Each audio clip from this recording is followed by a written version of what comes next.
realized that it was totally unauthorized, it immediately skyrocketed Hey in guys, popularity. today we're gonna go get the Great Salami badge achievement in Typical Colors 2.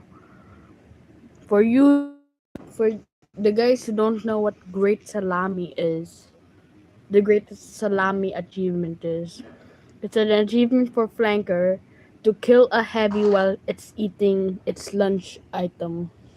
For example, not the heavy, the brute. I'm getting TF2 mixed up with TC2. Anyways, you need to you need to kill the brute as flanker while the brute is eating a food item. His sandwich, his salami, or whatever the fuck he has. People were playing it most importantly, those curious about the game's hidden lore started to confuse historical fact from modern fiction. Michael needed Steve to make a sequel, fast. Steve then churned out two more in a couple days to resounding success. Mike realized quickly, though, these games were actually helping the current controversy the company was facing. Whatever skeletons were once in Henry's closet were of no concern to him, so Mike decided to assassinate Steve Snodgrass and cover up his spin-off title. With that taken care of, Mike quickly commissioned an anthology book. Okay, as you can see in the achievements, let's go to the achievements. Achievement. Flanker achievements. Thank you. That great, that, oh, it's not great, it's Grand Salami. I'm dumb. That Grand Salami. As a flanker, kill an enemy brute while they're eating a lunchbox item. Sandwich, salami, other stuff. Yeah. Mission begins in 10 seconds. No one saw that, right? 4, 3, 2, loaded. Notably from Scrap Trap and some old Dendo skeleton. Loaded. Help make the characters perform Pathfind or authentically in-game, to which everyone collectively told him that's not how it works. After some gentle negotiation, I need a brute. Where's the brute? I ain't fighting until I find a brute.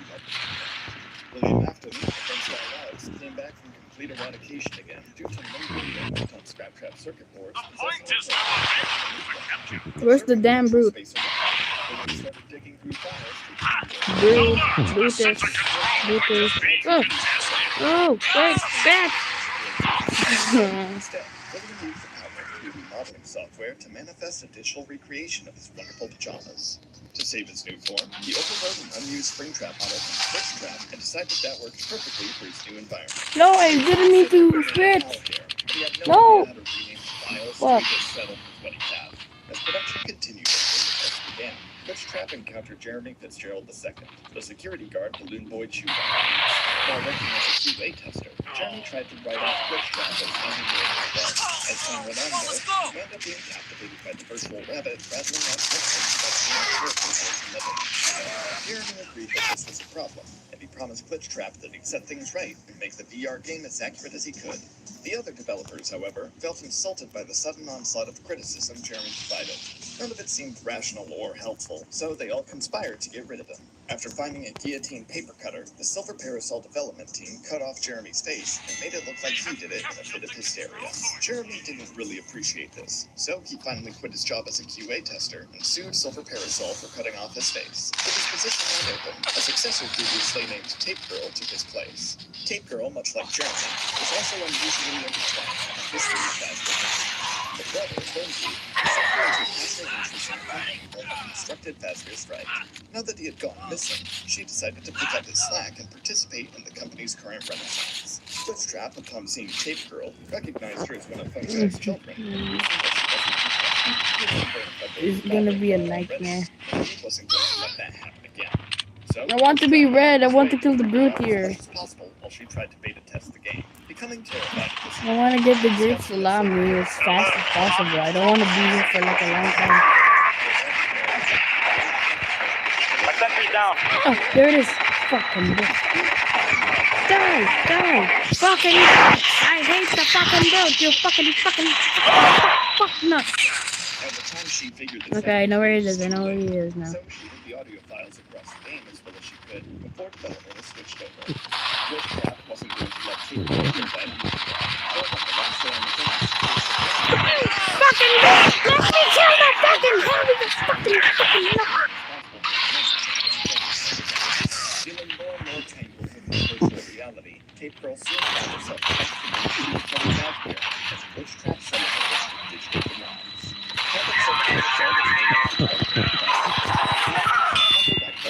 I didn't get the great salami because he wasn't eating anything.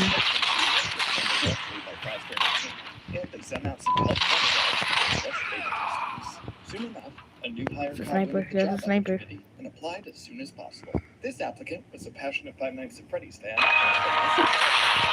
She was extremely excited to get the chance to Kill his ass! She wasn't confident that the new studio would uphold the franchise's integrity. Putting on the headset for the first time, Vanessa excited to come to the entire game, nothing but enthusiasm.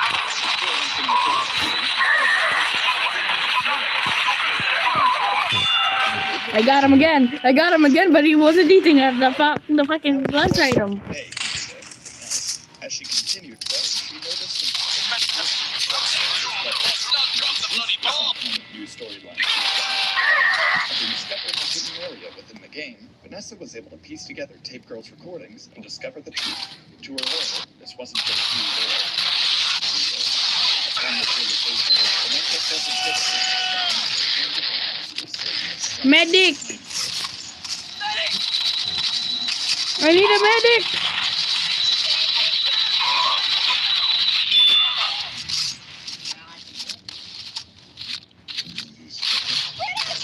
After Vanessa took a short break to recover from that scare, she had to put her headset back on. Spit! Jesus! The mission is done in 60 seconds. Vanessa was uneasy, so she decided to actually talk to the I need to kill Heavy while he's eating his lunchbox item. I need help. Ah! Die! Go to hell! Go to bloody hell, bitch! Die! Oh fuck! Run! Ah! Fucking! Heavy! I must kill that Heavy. It is, I mean, the brute. I'm just gonna call brute as Heavy because they're simple enough. Oh, I need to kill the brute. I need to kill him. No.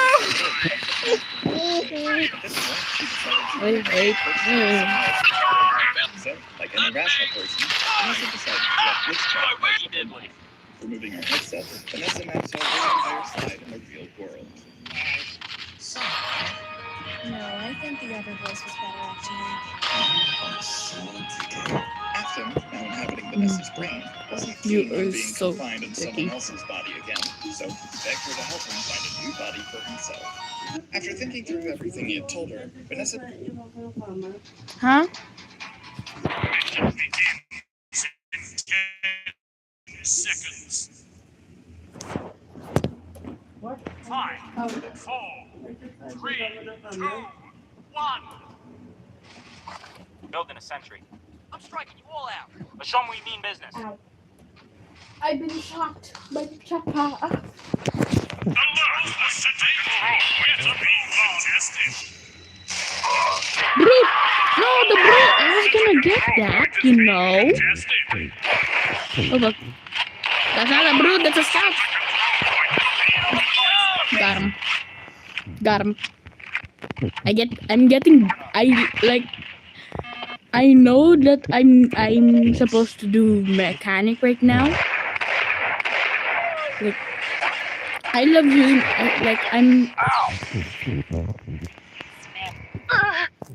Oh fuck. Those are not brutes, I need brutes. Brutus, I need Brutus. Brutus the brute. Oh, get wrecked. Fucking bitch! I got attacked from behind. their own personalized galaxy, people were quiet while they tried to get him back into the crystal ball. Because that took a while, however, she simply crafted a mask in Let us get on the point. festival. Speaking of which, Michael laughed and preparing something good. I need brute. I need the brute. I need the Brutus. And it was time to find his second challenge. He needed a perfect vessel. That those no one's brute. There's literally no brute in the green team. Go burn in hell! Mike figured that obscene amounts of electricity super trick. So he put Fredbear back together and ran some tests to try and bring it back home. And it was a success. Really? There's a brute on my team, but there's no brute on the green team. It was only in a few days, and he had yet to make the perfect engine for it. All at once, it dawned on him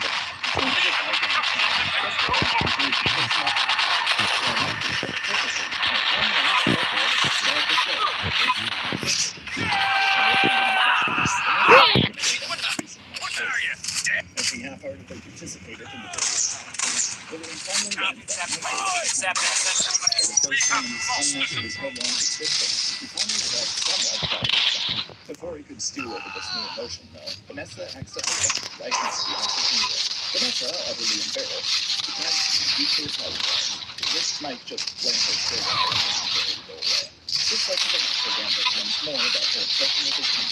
Only this time, she had all of William's knowledge at her disposal. Michael, initially uninterested, was taken aback by Vanessa's inexplicable understanding of Fazbear Entertainment's history. After evaluating whether or not to dispose of her, he determined to make it useful and give her a new job with special attention. Vanessa was now head of security for a new project Mike was working on, the Fazbear Quarantine Service. This was a special delivery service for Fazbear Entertainment mass-produced replicas of some of the most iconic characters from the business legacy, and rented them out at a criminally high price. Vanessa was best at this concept, and William realized to be the first day of security, he hacked into the system with a game experience ordered when the time pirates noticed something unusual about it, they all shrugged it off as things that was probably possible enough to find out. William was thrilled that his body had been perfectly remade, but he got cold feet once he realized Fazbear Entertainment was producing so much. He didn't want to just be another spring top in the car. He wanted to be in the spotlight. Vanessa was confused about him changing his mind, though, and they began to bicker about the integrity of unique spring trap. Getting fed up with this, Vanessa started transferred. This ended up knocking her out, giving William 2 months after that. Knowing this would come in handy for future schemes, he quickly searched how to induce compliance and special where he could use it whenever it got to the bench. This, alongside some other concerning references, enabled the IT department to use it. Unfortunately, the only guy who cared to contact Vanessa about it, Lewis, was more interested in by the time Vanessa came to, they didn't have any recollection of the steps William was pulling, and simply resumed their normal work activity. Anytime William took control of them, he would cheat another leader and involve another mission. This led to a lot of one-sided conversation. People were renting animatronics constantly. Michael to start offering additional characters and quirky variants of the existing ones. There was always one problem. The occasional fatality.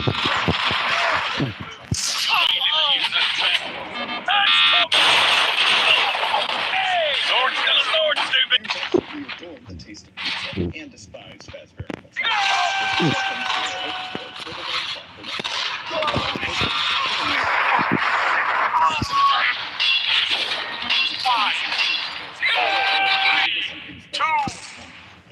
them all with wisdom far beyond their years. The most important thing Ferdinand taught them, however, was to hold a grudge against Fazbear Entertainment. Being left behind in a place by his creators is one thing, but his arch nemesis, Michael, becoming CEO of the company. Michael refused to use 5 delivery drivers for very tiny fares. And came up with that so he met with Vanessa in private and brought up her previous security breach in the Fazbear Company service. She was immediately terrified that she'd get fired, but on the contrary, Michael explained that he needed her to covertly program an order for war. After further instruction, Vanessa hacked into the Funtime service yet again to order the animatronics to attack all of Bearkind.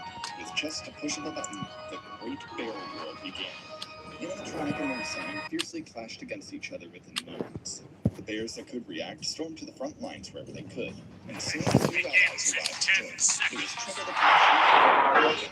otherwise known as Shadow Freddy and Victor's masks, both of them had just been fired from their former jobs at Freddy's. Come on, let's Completely go. got the promotion, but Victor's masks beating a pack now, and managed to cross the line. Shadow Freddy didn't want to work at Freddy's without his Thanks for that partner, one, so pal. Mike fired him too, just so he couldn't formally quit. With nothing to lose, Shadow Freddy and Rick Scott sadly, as Shadow Freddy turned on its superficial victim, he was obliterated by a lousy pirate.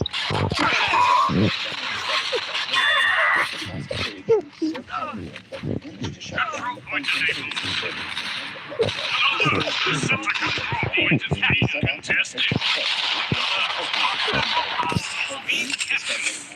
the liberated his people, knew he had to do something to fix it.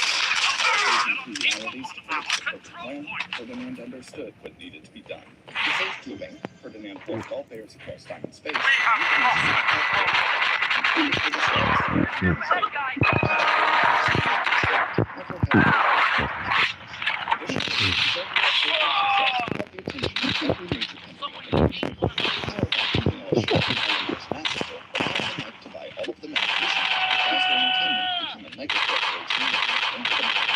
This, the stage was finally set for Michael to catch the streets and break the city council for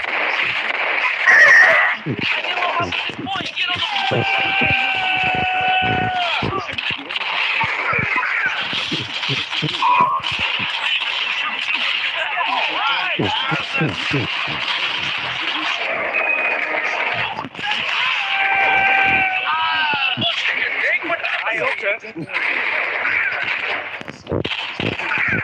not sustainable for long-term business. So, Mike harvested Dreadbear's AI to use within a brand new animatronic. With Rainbow Reenactment, all Mike needed now was to finally use his fast view for its true purpose. From shaded science. Come on, move on. My super challenge. Someone here ain't one of us. His most unattainable dreams would come to fruition. Come on, let's go. The search for the remnant he had left up after the pizza.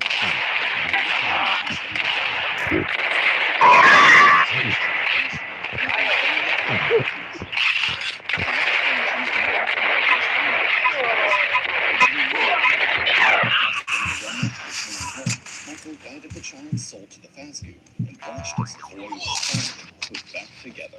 Now that his brother actually existed again, the fog lifted. After all this time, Michael could finally remember the child's name.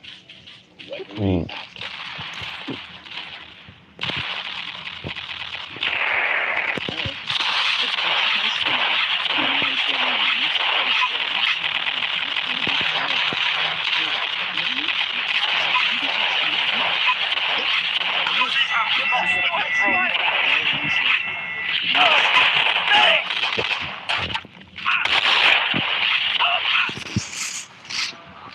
Doctor, if you could. Thanks for that one, pal.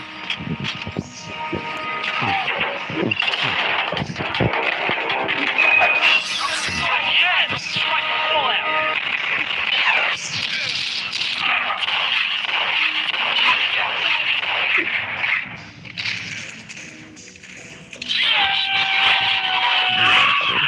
That was just bad.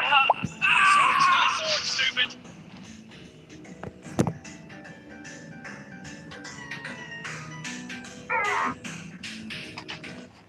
When it comes to multiplayer FPS for mobile, it's hard not to think of Pixel Gun 3D.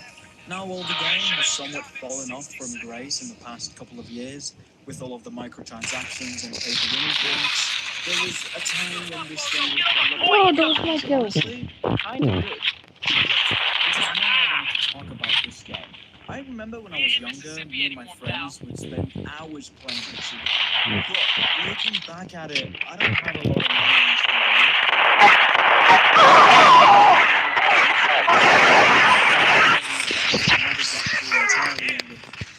I need to kill that guy. So a week ago, I decided to revisit Pixel I am Gun so and quiet complete because the I'm campaign in the I never got focus. to finish. Also, I'm watching. So, let's get into it. The story starts with our guy, Newbie. Yes, that is his name. Being woken up by zombie noises.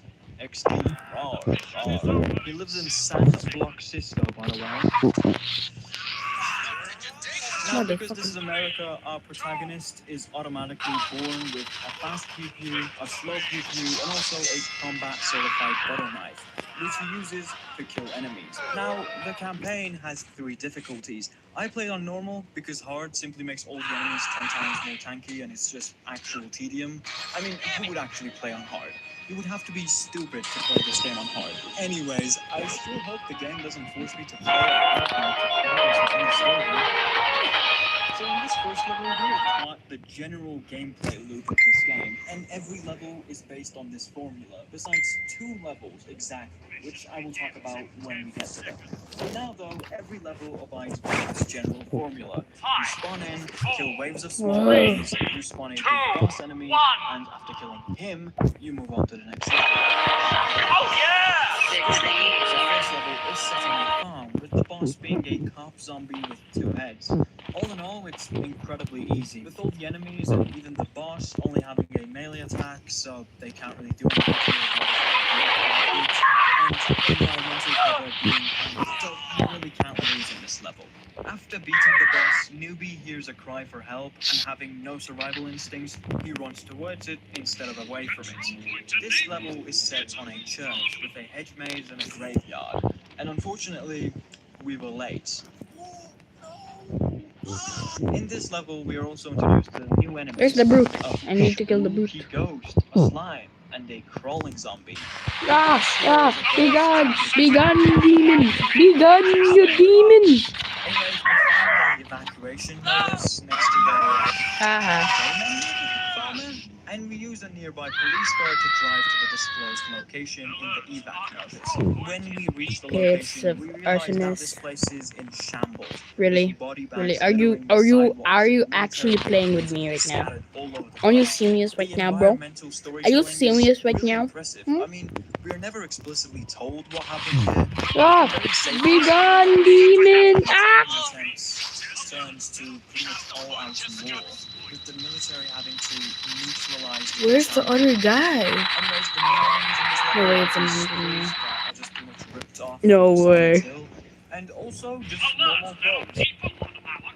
The boss on this level is also just a retexture from the last boss, but he works for the military this time, so that's cool, I guess. After finishing the boss off, we find an ID on him that leads to a hospital.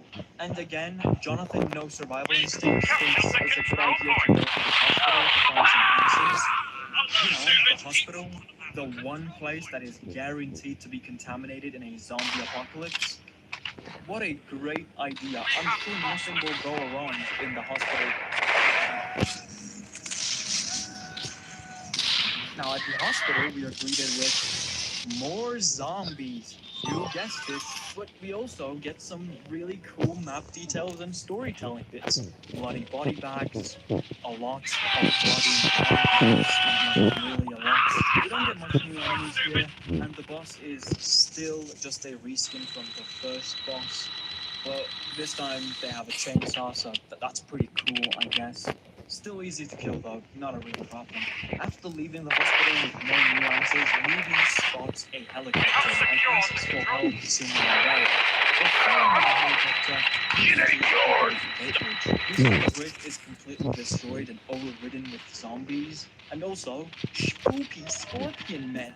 The boss in this level is a buff zombie that is rocking a gold chain, and he asks you to go band with him. Unfortunately though, you're bored, so he decides to kill you. He basically has one attack, and that's rock throw. So yeah, pretty good boss, 10 out of 10. Anyways, moving forward, we see that the helicopter has crashed Hey, into hands off the merchandise, alright? No way they actually made that. Yup, that's the iconic Alcatraz Federal Penitentiary.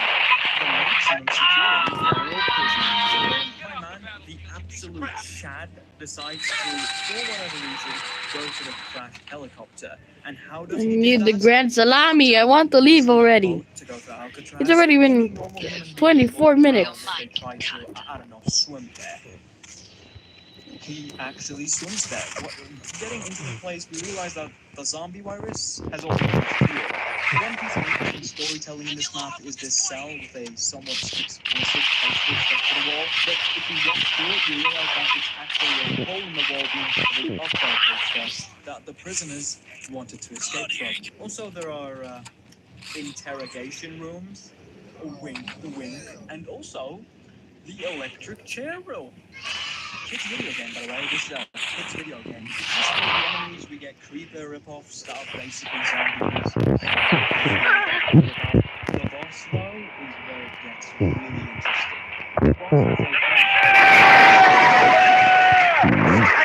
is if you look closely, he is sparking. Now, why would a prisoner with a helmet on be sparking? I'll ask you.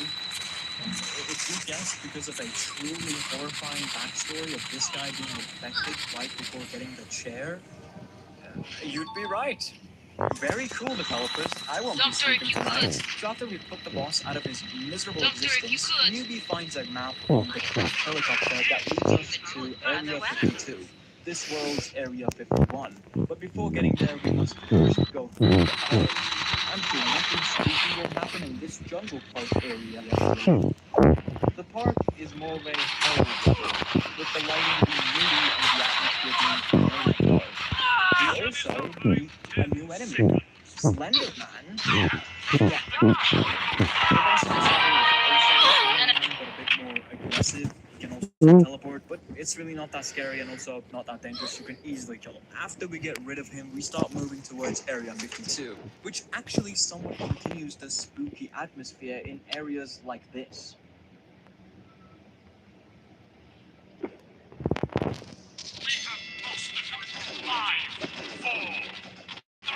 That being said, though, the actually interesting part of this level are the enemies. You have this fast little pink lady, and also these tiny aliens, and also Big Alien, which happens to be the boss, which I would say is the first challenging boss of the game because they have projectile weapons. Let's see if I can go to a server that can actually help. Hiding in the UFO. He shows us where the monsters came from, and we go there to stop them once and for all. Now, the area that the monsters came from is a school, and I must say, this is probably my favorite level in the entire campaign. At first, it looks like a ruined school. Nothing new really, because we've already seen this is due to the monsters attacking. But then it slowly shifts. It's almost like two worlds are colliding. Hallways made of metal grating and Oh, we gotta protect intel. I haven't played this. This is like the second time I played this kind of. I know. I don't know where the fuck I'm going. Okay, it's over there. Laughter being heard in the background. Really ominous like. Overall, really well made. Now, from the second I saw this, I immediately wanted to too.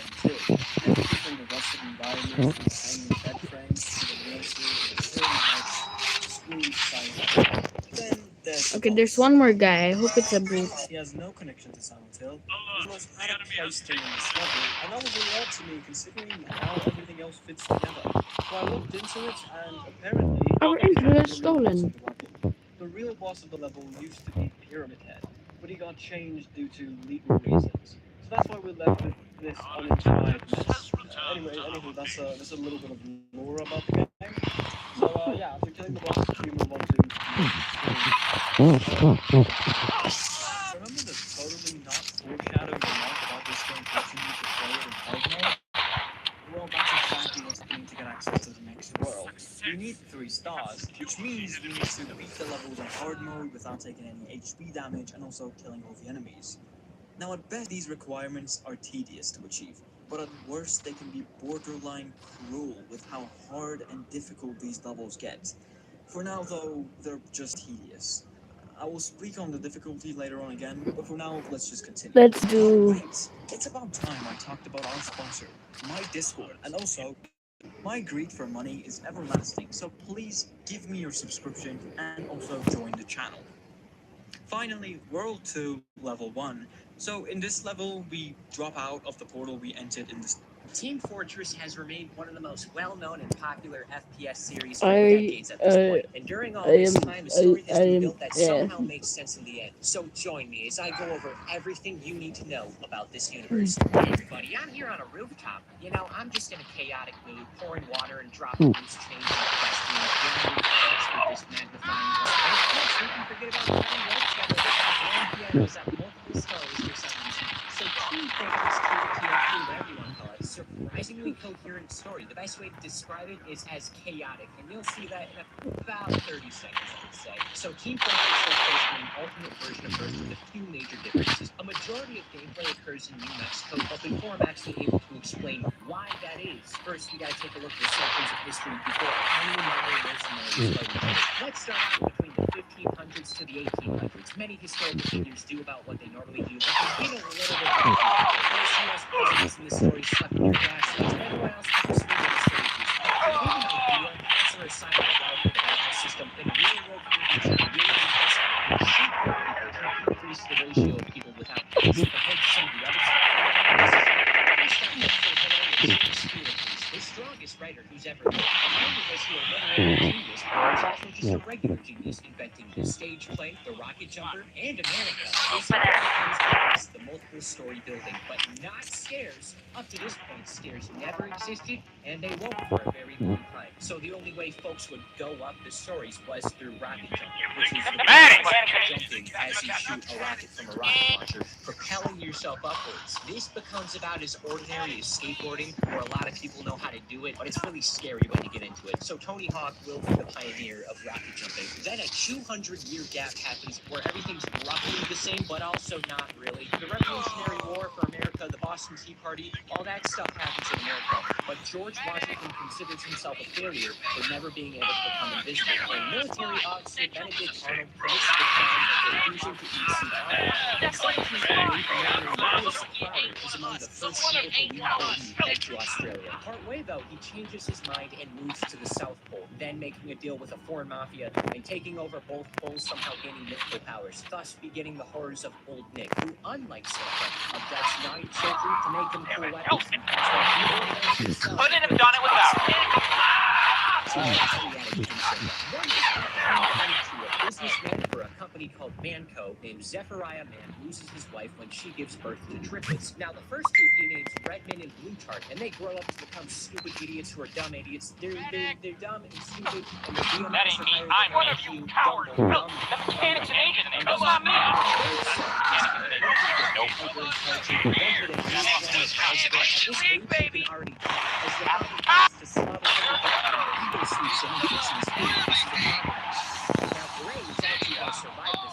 When dropped off to the eagle nest, he kills the I owe you along one. with the babies before civilization and uses his intellect.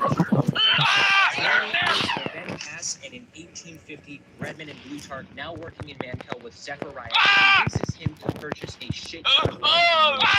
Unfortunately, the brothers having as many brain cells as eyelashes, it turns out and nothing more than Zephaniah friggin' dies and stuff. He has unfinished business. He's gonna be stuck on Earth forever. Heaven and hell exist in this story, by the way. Now, Zeph is a bit salty about spending his final years with all this useless death space. So on his will, he gives his friend Barnabas Hale the company of Manco. He gives his assistant Elizabeth the company of October, and he gives his two sons the useless land perfectly equal, where the bros are gonna keep fighting over it for the rest of their lives and beginning what will be known as the Gravel Wars. So then they each hire mercenaries to fight over the land together. The first group of mercs includes a few folks like Nikola Tesla, and this guy, he looks mean, but most importantly, Abraham Lincoln as the Team Pyro. In 1857, Abraham Lincoln finally invents stairs and dies trying in the middle of rock stairs in his lab in the Ford Theater, where John Wilkes Booth, known for his Tower of Hats, also assassinates him, wanting to get the top hat. In my opinion, Looks like I actually have. Paddock, please. Paddock. Paddock. Paddock, please. Paddock. Paddock.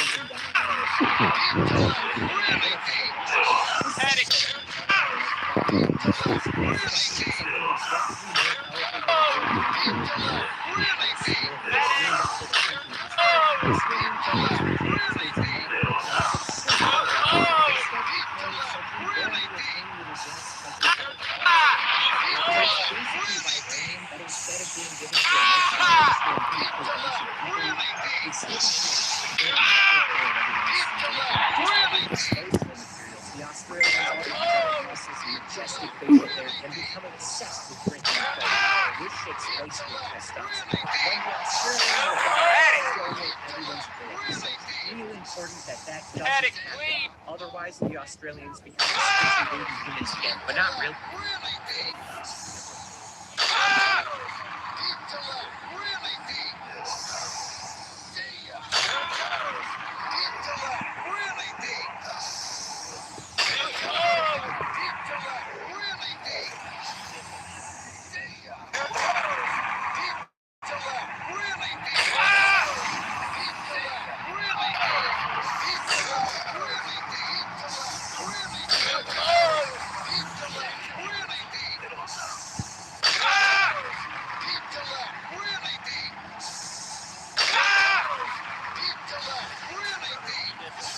Okay, I just googled. You cannot. You cannot get. You cannot get what's it called?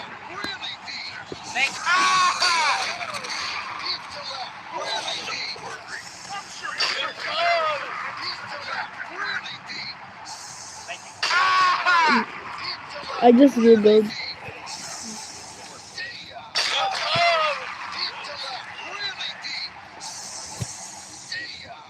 I just googled. You cannot get any achievements in community servers. Move out. Move out. So I have to actually just. I have to go in the community server.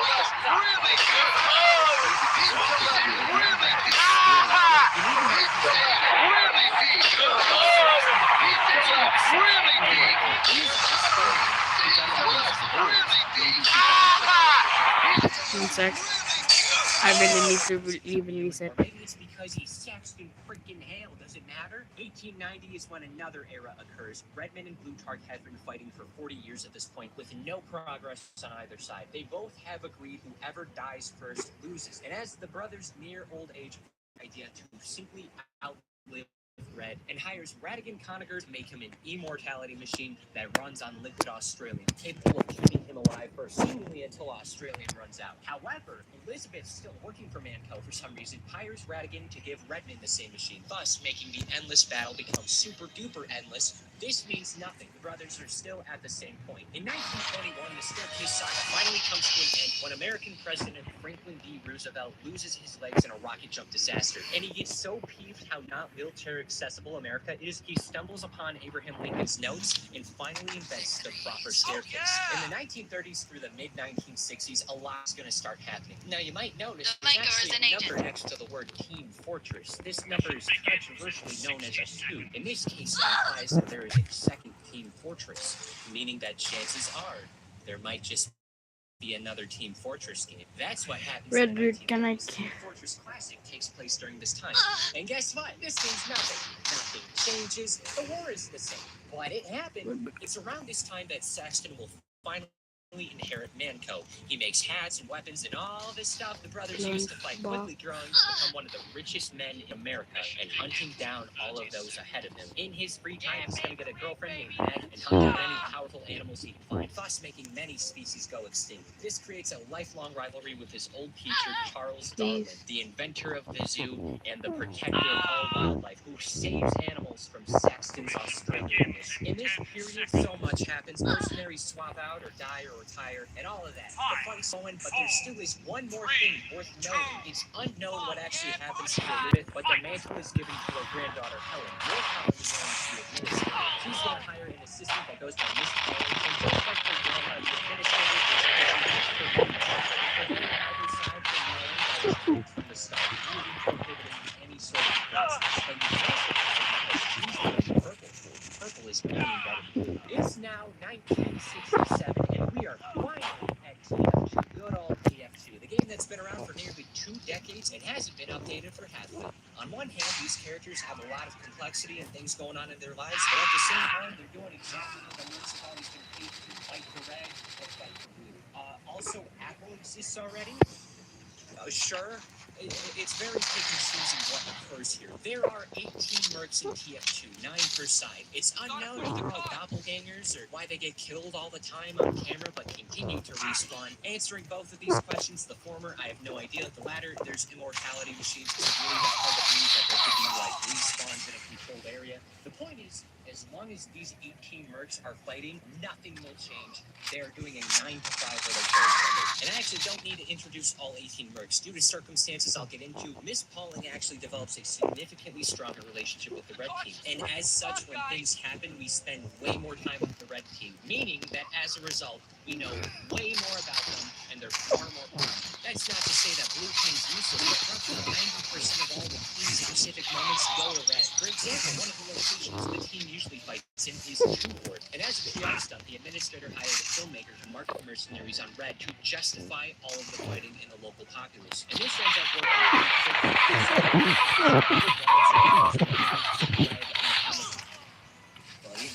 Come on now! The whole stunt leads to the film guy's death. It's used as a warning to keep everyone not sharing their information. The administrator is not the type of boss who has casual Fridays. To give an idea, Heavy and Pyro go to her firsthand and ask for weapons, and her first instinct is to blow everybody up. So let's start off with the more simple mercs and work our way up. Starting off with basically who's the mascot man, the Heavy. A Russian man named Misha, whose family got sent to Siberia camps in 1941 when his father was part of the USSR counter-revolutions. After 3 months here, he leads his family out into the Siberian mountains where they hunt bears. Heavy does a bunch of stuff for his folks, yet he still finds time for his own passions and relationships. He gets a PhD in Russian literature, he likes sandwiches, and he especially cares for the team medic. Heavy's gonna remain this stoic and wise, friendly pal who does in fact have a kill count that reaches the triple digits. Next, there's Sniper, Mick Mundy. He's an Australian and pisses more than 8 people combined. That's an exchange between people. His parents aren't all too jazzed about him being an assassin,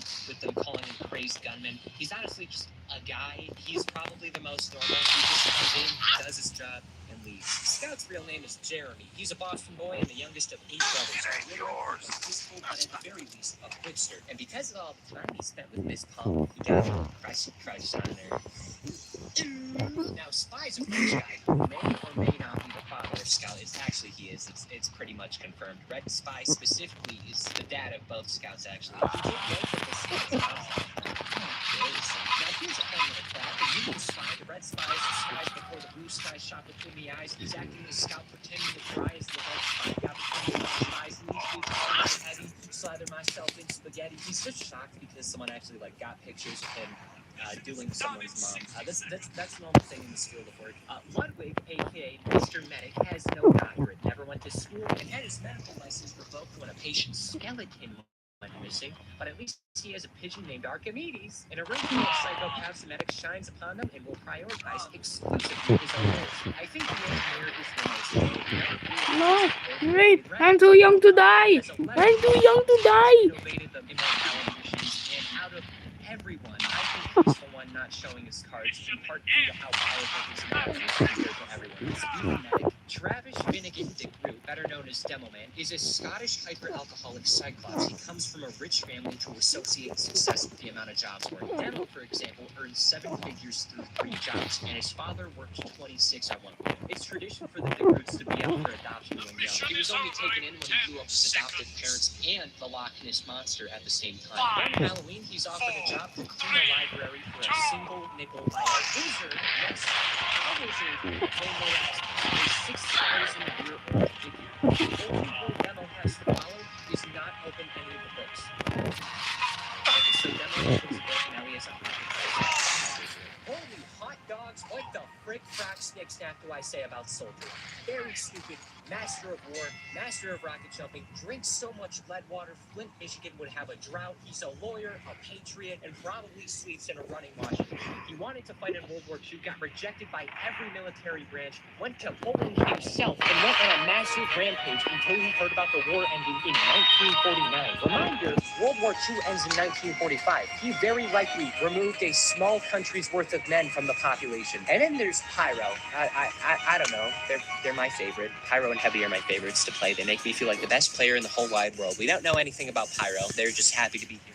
I like all these characters. I sure am glad despite the millions of hours by the player base case, I'm glad a respawn machine prohibits that whole thing from actually happening. Maybe it makes the mercs forget that they died or something. I'm not so sure. What I do know is that the administrator and Miss Well, we got the traitor friendly to each other, nor do they want progress on Red Oak Group's end. Again, they flanker's wear an agent. purple. Like at one point, That damn flanker's their agent. Hey, that flanker's an agent. They didn't even talk about their contracts. The possibility of this alone makes the administrator force upon them a friendship divorce. But Saxton, on the That other damn hand, flanker's he's the their real agent. boss in the office. That His damn office flanker's space their is agent. That's bad. Saxton invented the internet and buys all of Europe. He found the Yeti species, captured them, and then built a Yeti park exclusively to hunt the Yetis. And then when the Yetis go extinct, he makes that a battlefield. I mean, what do I say? He's Saxton Hale. For 4 to 6 years, the grapple wars will happen with these teams. A lot is going to happen. And even though they have an objective chronological order of events, it hardly matters. Plus, I forgot to write down the order. So I'm just going to go in whatever gets outside of the videos, the mercenaries do a couple of things to appease the public. One Christmas, the Blue Scout pile drives an old lady or something, and when they're on trial, the Blue Soldier causes so much of a ruckus that both of them end up in Elf and Mall Santa respectively. And just to be safe, the spy comes with them. While giving a little boy a haircut, old Nick returns. Probably shouldn't do that anymore. Old Nick tries to abduct little Jack because he can, and in self-defense, Jack moseys on over and offers him a lovely scarf that makes him fall asleep in excitement. Throughout the Halloween, some more stuff happens. Erasmus will show up and cause a lot of problems, mostly over refusing to do the dishes and because someone brought a vegetable dish with hummus of all things. Oh, don't try hiding, you Sucks if it has hummus as the best dip. These new things will like Zechariah will show up, the horse's Pepper's husband, and Devilman's other eye comes back to fun as this monster Monoculus. I understand why you drink it. Fortunately, at least one time Erasmus gets arrested because when returning to an expo, he discovers that Soldier made their home a raccoon sanctuary with an abundance of sour cream.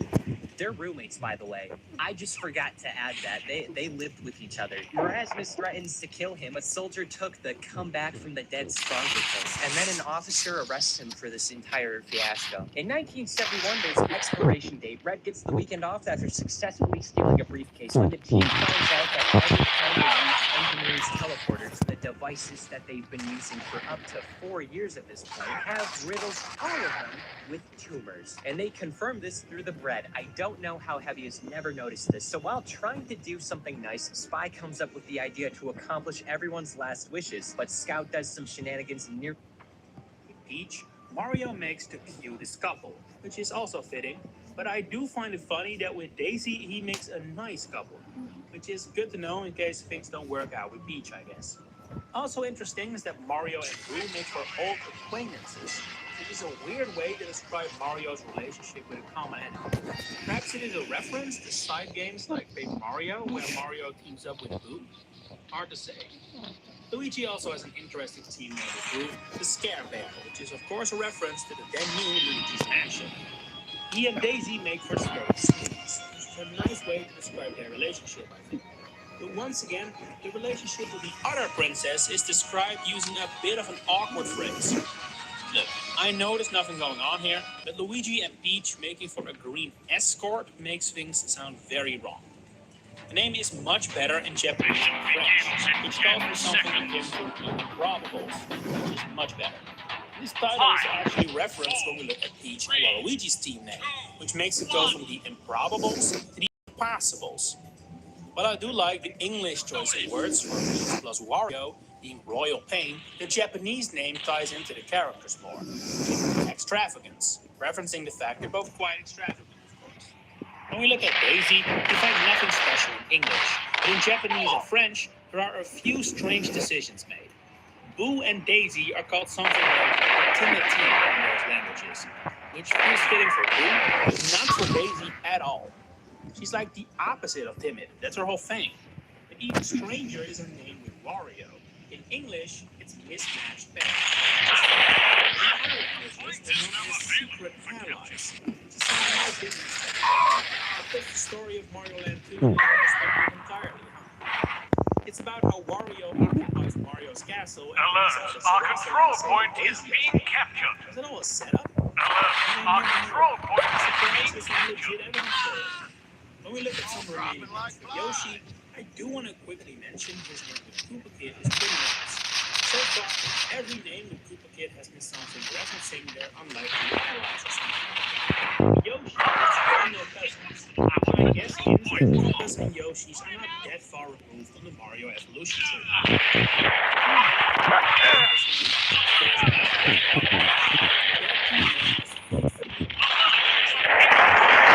Love the references to their respective series. Blue and Koopa Kid together I want to make up give a up. trio I of want to pure give evil, up. which is a little over the top for me. If these two are pure evil, why are they invited to Mario's party? I actually want to give up. I want to give up. I want to Mario fucking Party give up. 6 would keep their team names and not alter them at all, but it does feature one additional playable character, Toadette, which means she now also has a brand new set of team names with everyone. Together with Toad, she makes for the Shroom Mates, which is a title I haven't heard of before, but I like it. Together with Peach, they're the Pink Punishers, showing they were already Really? powerful together No, years I before. want to be in red team. I want to be in red team. Toadette and Daisy are shopping buddies, which is new information. Together with Yoshi, she makes for the racing. It's a bit harder to place, in my opinion, but it might be a double reference to how Yoshi can run pretty fast and turn into several vehicles in the Yoshi's Island series, while Toadette debuted it in Mario Kart Double Dash. She and Wario made for, and this is not a joke, secret friends. What the hell is Wario doing out there, maintaining several secret friendships? Finally, it's interesting to know that Toadette is one of the few characters who doesn't have a negative ingredient, being potent pals. So not only is Toadette friends with Wario, she can also get along with Bowser. Did I mention her name in Waluigi's diabolical duo? Maybe Toadette isn't so sweet and innocent In as she red, can someone appears. become brute and let me If only come team in red? members had their future team names, they wouldn't reappear in Mario Party 7. However, just when it seemed this admittedly minor feature had been left in the dust, it returned when Mario Party 8 released in 2007. Not only does this game bring team names back, it also gives everyone new names, and adds new characters to the base. So we have a lot to cover for this title. We begin again with Mario, where it is interesting to note that his relationship with Peach and Daisy has been hashed out. His English is limited mainly to power players, although it is still something akin to the lovers in Japanese. With Daisy makes a flower emoji, removing any mention of potentially being a couple. His relationship with Mario and Luigi now focuses on the fact they all have mustaches, and his name with Dry Bones is a bizarre people. No clue what that reference is. Seems like a better fit for Wario than Dry Bones. Dry Bones is an absolute gold mine for noteworthy team names. Hidden Luigi, Cry Bones. Hidden Peach, Dry Frowns. Hidden Yoshi, Sky Bones. With Wario and Waluigi, the rest appears with dumb skulls and bones, which also feels fitting. But they also illustrate perfectly the new idea behind team names. These reference the characters' relationship much, and instead feel like the two characters came together to think of a fun name. Also cool, don't get me wrong, but it does mean it's less mind-blowing reveal to talk about. But the number is not zero. One example is Yoshi and Daisy, who combine to make for Tomboy Trouble.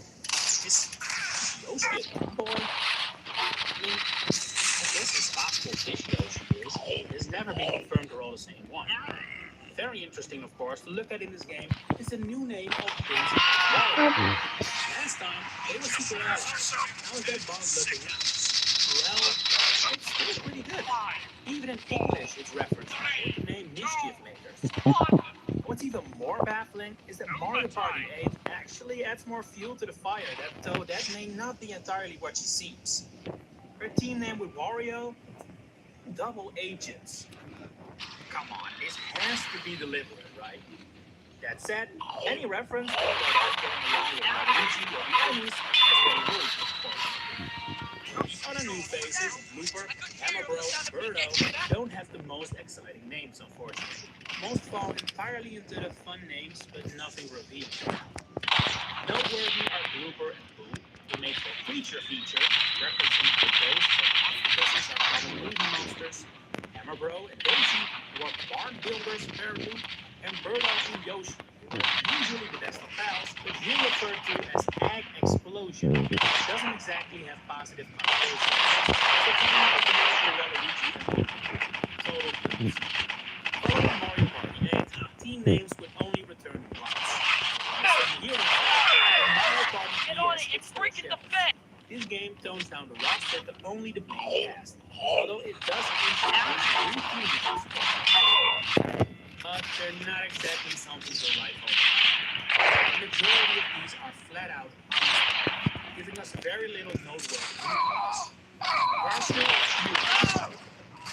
Mario and Toad combined to make Fungus. Now, of course, Mario is heavily associated with mushrooms. To call him a fungus is a bridge too far. The Peach makes her fan favorites, a further step down from their former lovers motif. Toad, I guess it is correct, at least. And that cannot be said for Luigi and Daisy, the shy sidekicks. Again, not being shy is literally Daisy or Bob. One just gone wrong so often. The only team name that plays into a character relationship we didn't know yet is Wario and Yoshi, who are the unlikely pals. Not exactly the first two names I would think of with that team name, but still. It's at least better than Waluigi and Yoshi, who make up the completely nondescript purple dinos. And names like that is what the majority of Mario Party DS's names boil down to. With team names not appearing in 8 games that follow this, I think it's safe to say we have truly seen the last of them. Shame if you ask me. How else would we have ever known Daisy and Toadette might be working for the enemy? That's been all from me. But if you have any idea how these weird team names could be explained, please let me know in the comments below. If you enjoyed this video, please consider giving it a like, subscribing to the channel to stay updated on all my future Mario content coming up. Now, thanks for watching and enjoy the rest of your day.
I'm so confused right now. I'm not getting the actual thing.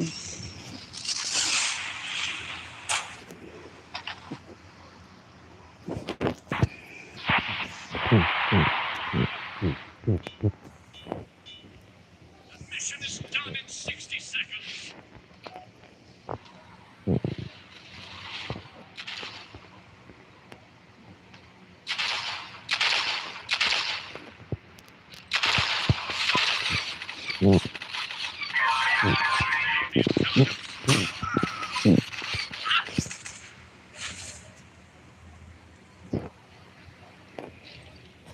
The enemy intelligence was returned to their base. Mission ends in about... Ah!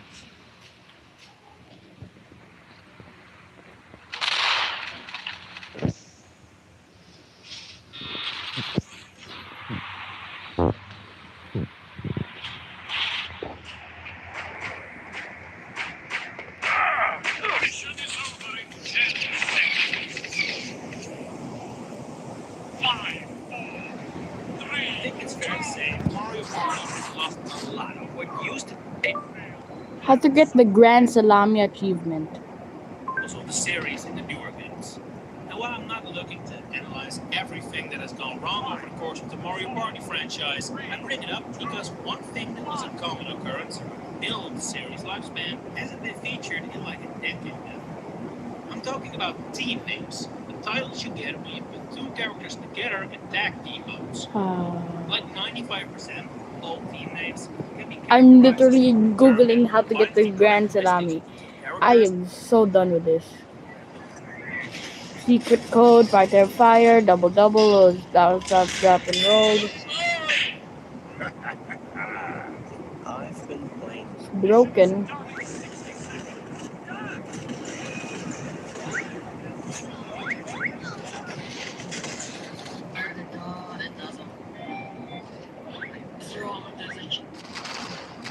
What? What? These are Brian and Quagmire's greatest I'm hits. We confused. first learned What the hell?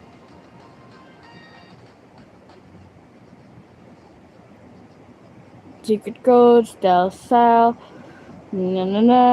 White witches, John Jiminy.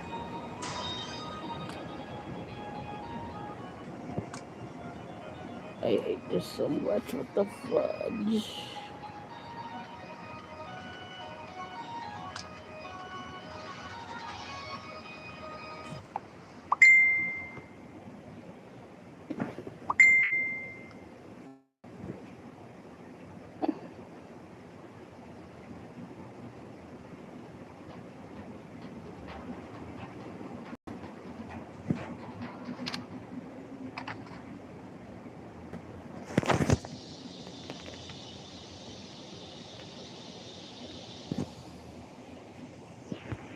mission begins in 60 seconds.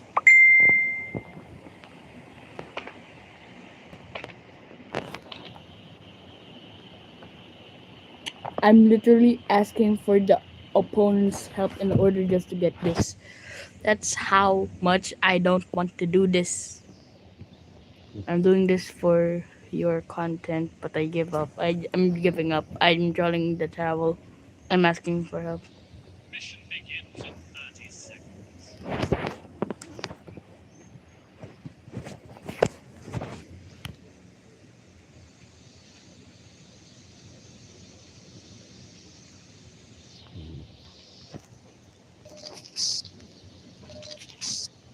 Mission begins in 10 seconds.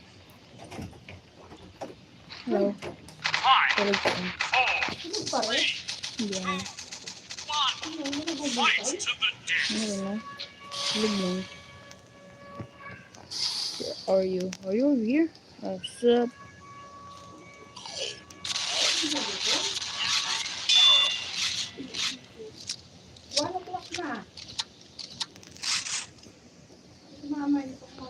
What's the longest?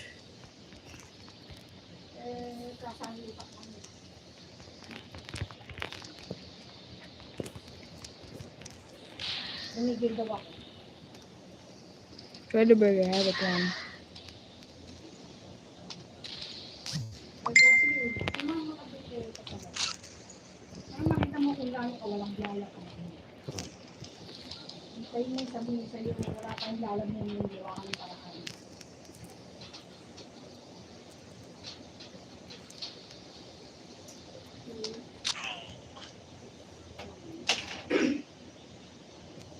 Attention! 5 minutes left in the mission. 5 minutes left in the mission.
Ha?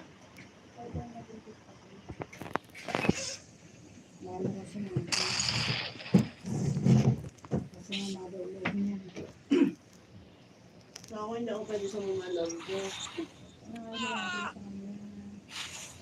Hindi ako pwede mapagod.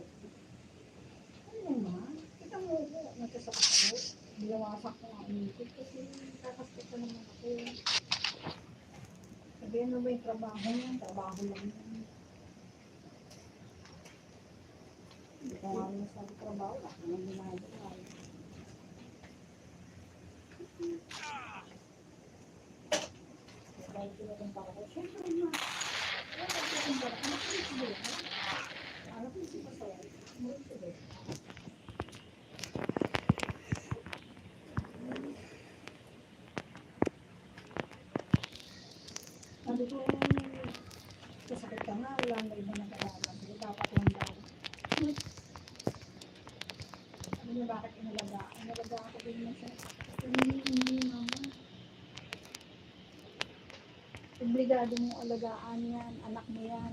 Pero may mga anak na hindi ka obligasyong alagaan. Kaya na. Be, di ba sabi ko sa'yo, ano mo yung ATM mo, tsaka passbook.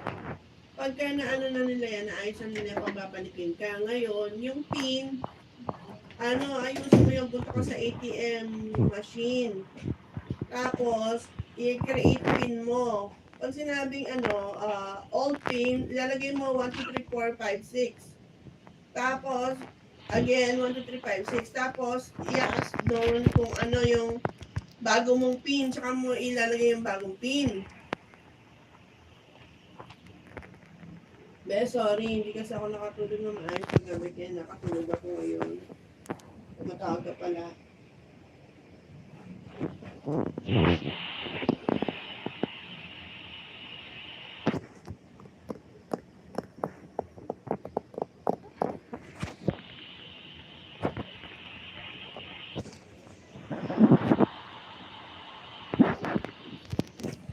Oh my god! If anyone can actually help me, this achievement is pretty much broken.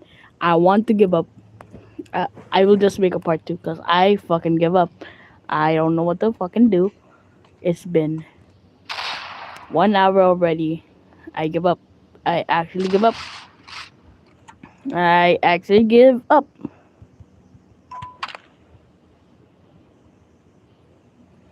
The mission is done in 60 seconds.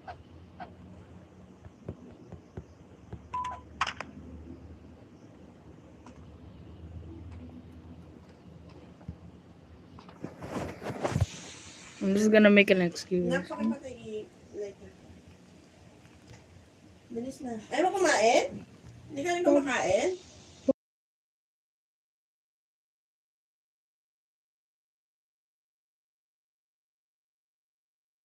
Okay, guys, I'm going.